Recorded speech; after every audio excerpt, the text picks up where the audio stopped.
बिस्मिल्लाहिर्रहमानिर्रहीम, अस्सलाम वालेकुम। लगता है अब इदारे भी तंग आ गए हैं इस गिरती हुई दीवार को सहारा दे देकर। पीडीएम को एक और शिकस्त का सामना है। जिस तरह आपने देखा कि अब तो अखबारात में छप रहा है कि वाकई इमरान खान ने सबको हैरान कर दिया और पाकिस्तान पीपल्स पार्टी जो कहती थी एक जरदारी सब पे भारी, अब पीपल्स पार्टी भी ये मान रही है कि जरदारी साहब आए यहाँ पर डेरा डाला पंजाब में, लेकिन इमरान खान के आगे, कप्तान के आगे जरदारी साहब की एक नहीं चली, ना जरदारी साहब की चली ना जर की चली। और दूसरी तरफ नून लीग जो थी वो तो बहुत ही बुरी तरह नाकाम हुई और अब नून लीग कह रही है कि जनाब हम कुछ नहीं कर सके, जरदारी साहब अगर यहाँ पर होते और पूरी तरह जोर लगाते जिस तरह उन्होंने हमजा की पिछली दफ़ा लगाया था तो शायद कुछ बन जाता। अब ये एक दूसरे की तरफ देख रहे हैं कि नाकामी क्यों हुई, लेकिन अब जरदारी साहब तो आ रहे थे पंजाब में और पीछे से लग रहा है कि सिंध में उनकी विकेटें गिरने गई हैं और उनके लिए एक और मसला खड़ा हो गया है। और अब हुआ यह है कि खुद इलेक्शन कमीशन की तरफ से, वो इलेक्शन कमीशन जो पीडीएम को बहुत प्यारा है, वो इलेक्शन कमिश्नर जिनके बारे में तहरीक इंसाफ कहती है कि जी नून लीग से उनके ताल्लुकात हैं, पीडीएम से ताल्लुकात हैं, अब वो भी तंग आ गए हैं और उन्होंने भी कह दिया है कि जनाब अब इलेक्शन तो 15 जनवरी को ही होंगे। हुआ ये कि एमक्यूएम की तरफ से आपने देखा कि हाल ही में जिस तरह सारे धड़े मिल गए, चाहे पाक सरजमीन पार्टी हो, मुस्तफ़ा कमाल, उसके अलावा फारूक सत्तार और खालिद मकबूल सिद्दीकी साहब मुश्तरका प्रेस कॉन्फ्रेंस भी की और कहा हम देखते हैं कि किस तरह इलेक्शन होता है, होने नहीं देंगे, हम सड़कें बंद कर देंगे, धरना दे देंगे, ये कर देंगे, वो कर देंगे और हम ना चाहें तो कैसे इलेक्शन हो सकते हैं, जुर्रत नहीं किसी की। इस तरह बड़ा धमकी आमेज उन्होंने रवैया अपनाया और वही पुरानी तर्ज की बातें की कि एक दफ़ा फिर खौफ पैदा हो गया कहीं कराची में फिर उसी तरह से 100 लाशों का दौर तो नहीं वापस आ जाएगा, हफ्ते में 3-3 दिन कराची बंद होता था, वो दौर तो नहीं आ रहा जिस तरह इकट्ठे होकर फिर इस तरह की बातें कि जनाब हम क्या शरीफ हुए, हर कोई बदमाश हो गया, इस तरह की बातें, फिल्मी डायलॉग कहना शुरू हो गए। तो पीपल्स पार्टी तो जाहिर है इस वक्त चाहती है कि निज़ाम किसी न किसी तरह चले और पहले तो उन्होंने कहा कि नहीं जी हमारी मजबूरी है, अब हल्काबंदियाँ हैं, इलेक्शन कमीशन कह रहा है, अदालत ने कहा है। ये मामला अदालत में गया था, इलेक्शन कमीशन भी इनके साथ नहीं था, यानी अवाम के साथ नहीं था, कोई तहरीक इंसाफ के साथ नहीं था, जमात इस्लामी के साथ नहीं था। तो इलेक्शन कमीशन भी नहीं चाहता था क्योंकि तहरीक इंसाफ, जमात इस्लामी अदालत चली गई थी। अदालत ने कहा कि 2 महीने के अंदर अंदर इलेक्शन कमीशन जो है वो इलेक्शन करवाए, वरना कई दफ़ा इलेक्शन मुलतवी हो चुके थे। ये 15 जनवरी को कराची, हैदराबाद में बल्दियाती इलेक्शन होने। अब इलेक्शन कमीशन ने जनाब इजलास बुला लिया और इजलास बुलाकर कहा कि जनाब माजरत, हर सूरत अब इलेक्शन 15 जनवरी को ही होंगे। अभी रात गए तो नोटिफिकेशन आया था सिंध हुकूमत की तरफ से कि जनाब इलेक्शन मुलतवी किए जाएं और ये कि जी वो जो हल्का बंदियाँ थी वो ख़त्म, जो नोटिफिकेशन जारी किया था कि जी हल्का बंदियाँ हो चुकी हैं, इन्हीं के तहत इलेक्शन होंगे, नहीं। तो रात गए जब सिंध ने ये काम किया, सिंध हुकूमत ने, तो अगले दिन इलेक्शन कमीशन ने हंगामी इजलास बुला लिया और जनाब उनकी दरखास्त भी रद्द की, नोटिफिकेशन भी फारग, उन्होंने कहा जी अब तो 15 जनवरी को ही होंगे। और अब मसला ये आ गया है कि अब पीपल्स पार्टी क्या करे। पीपल्स पार्टी भी कहती है जी इजलास बुलाओ, कुछ करो, एमक्यूएम अलग से नाराज़ है। और अब मसला यह है कराची, हैदराबाद और दादू में अब बल्दियाती इलेक्शन जब होंगे तो इनको नज़र आ रहा है कि यहाँ पर भी इमरान खान झंडे गाड़ देगा और हमें उड़ा कर रख देगा। वही जो सूरत हाल पंजाब में देखी है, वही जो कौमी असम्बली के ज़मीनी इंतखाबात में देखी है, वही यहाँ होने वाली है। असल खौफ ये है अब एमक्यूएम के पास आखिरी रास्ता यही रहता है कि वो बाइकआउट कर दे, मैदान में ही ना उतरे। और उनको ये लग रहा है क्योंकि उनको इतनी मार पड़नी है, इतना बुरा हाल होना है कि कामरान टिसौरी जब आए तो जूता तक उछाल दिया गया।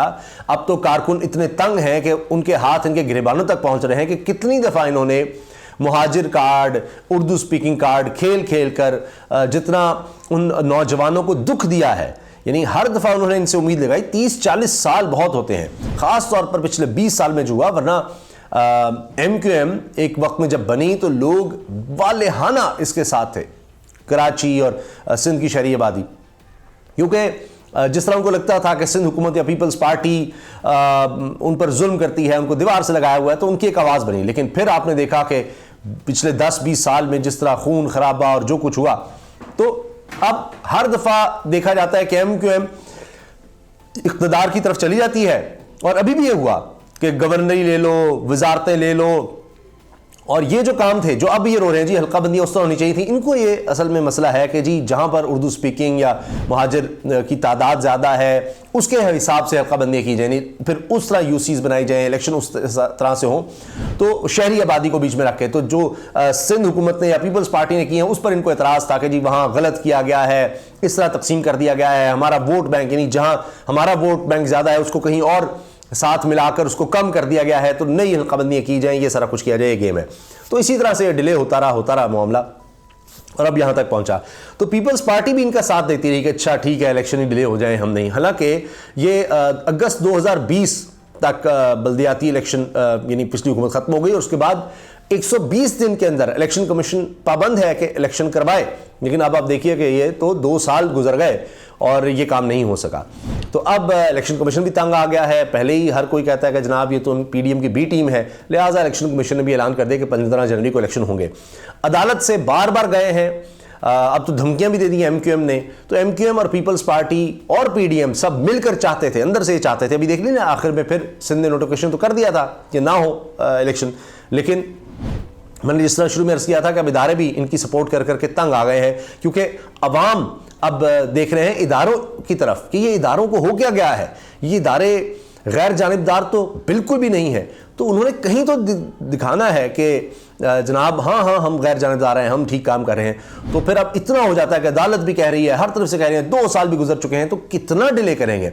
लेकिन आप देखिए मसला ये है, इनको लगता है कि इमरान खान का मुकाबला कर ही नहीं सकते, इसलिए एमक्यूएम के सारे धड़ों को इकट्ठा किया गया और ये कैलकुलेशन की गई कि जी अगर पीएसपी और एमक्यूएम और फारूक सत्तार ये सारे ग्रुप इकट्ठे हो जाएं तो मुख्तलिफ इलेक्शंस में नजर आता है कि तहरीक इंसाफ से शायद ज़्यादा वोट ले लिए जाएं। और ये देखें आप कि अभी क्या हुआ, कई हल्कों में पीपल्स पार्टी, नून लीग, फजलुर रहमान साहब, ये सब अलग अलग हैसियत में इलेक्शन लड़े और यानी इमरान खान साहब की जमात 1000-2000 के वोट से जहां से जीती हुई थी और ये तीनों को मिला दें तो शायद लाख की लीड बन जाती। लेकिन हुआ क्या, इमरान खान ने कौमी असम्बली के ज़िमनी इलेक्शंस में खुद उतरने का ऐलान किया और उसके बाद इनको बदतरीन शिकस्त दी, ये सारे मिलकर हारे। और तो और आप कराची में देख लें, मौलवी महमूद साहब NA 245 में इलेक्शन हुआ, कोई बहुत मकबूल शोहरत वाली शख्सियत नहीं, आप तहरीक इंसाफ कह सकते, उन्होंने हराया। किनको हराया? एमक्यूएम को। ये सब इकट्ठे थे। किनको हराया? पीपल्स पार्टी, फजलुर रहमान, नून लीग, ANP, सबके झंडे लगे हुए हैं, सबके झंडे एक साथ पाकिस्तान की तारीख में नहीं हुआ। इन सब जमातों ने मिलकर इलेक्शन लड़ा और इमरान खान के कप्तान के एक खिलाड़ी से ये हार गए। अगर ये सब इतना आसान होता कि जनाब अब तो हमारे सारे धड़े भी इकट्ठे हो गए हैं, पीपल्स पार्टी की भी सपोर्ट है, इदारों की भी सपोर्ट है, सारा कुछ अब ठीक हो गया है, हुकूमत भी है, तो फिर तो ये आ जाते इलेक्शन में। ये क्यों भाग रहे हैं अब? आप सोचिए कि वो सियासत ही क्या, वो जमात ही क्या, वो सियासी जमात क्या जो इलेक्शन से भागेगी, जो वोट से भागेगी, जो लोगों से भागेगी। अब इनको ये लग रहा है कि जी इमरान खान जो है वो हर तरह से, यानी पंजाब में जिस तरह ये एतमाद का वोट जीता, उनको लग रहा था नहीं कोई मसला ही नहीं है, यहाँ तो हम बड़े कारीगर हैं, पहले भी हमने खरीदो फरोख्त की, अब भी कर लेंगे। अब उनको ये खौफ हो गया है कि जरदारी साहब पंजाब में आके डेरे डालते रहे, पीछे से उनको सिंध और कराची का मसला बन गया है। ये क्या होगा? उनकी तवज्जो बलूचिस्तान अवामी पार्टी पर थी, बलूचिस्तान से लेकर आए, उसमें कहते जी पंजाब इग्नोर हो गया, ये हो गया, वो हो गया। अब क्या बनेगा? और दूसरी तरफ एक और मसला भी है कि पंजाब और खैबर पख्तूनख्वा कह रहे हैं अच्छा जी फिर वो असम्बलियाँ तहरील हो जाएंगी तो वहीं पर इलेक्शन हो जाएंगे, पीडीएम में कह रही है। अब आप देखिए क्या होगा कि पंजाब और खैबर पख्तूनख्वा में इलेक्शन होते हैं तो सबको ये नजर आ रहा है कि Imran Khan free and fair elections हो गए तो 2/3 अक्सरियत से ज्यादा अक्सरियत से यहां जीत जाएंगे। उसके बाद इमरान खान का फोकस कहां होगा?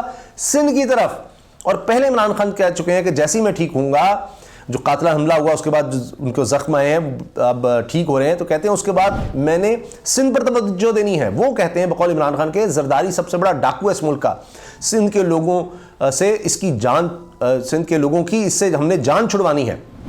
और अब हालिया सैलाब के बाद तो लोग इतने तंग आए हुए हैं सिंध के, तो ये सारी सूरत हाल है और इमरान खान की फिर आगे भी तवज्जो इस तरफ होगी, तो अब इनको तो और ज़्यादा परेशानी लग गई है। अब देखते हैं कि ये क्या करते हैं, कोई 2 नंबरी, कोई इधर उधर, लेकिन आखिर कब तक? काफ़ी दिनों से ये कर रहे थे।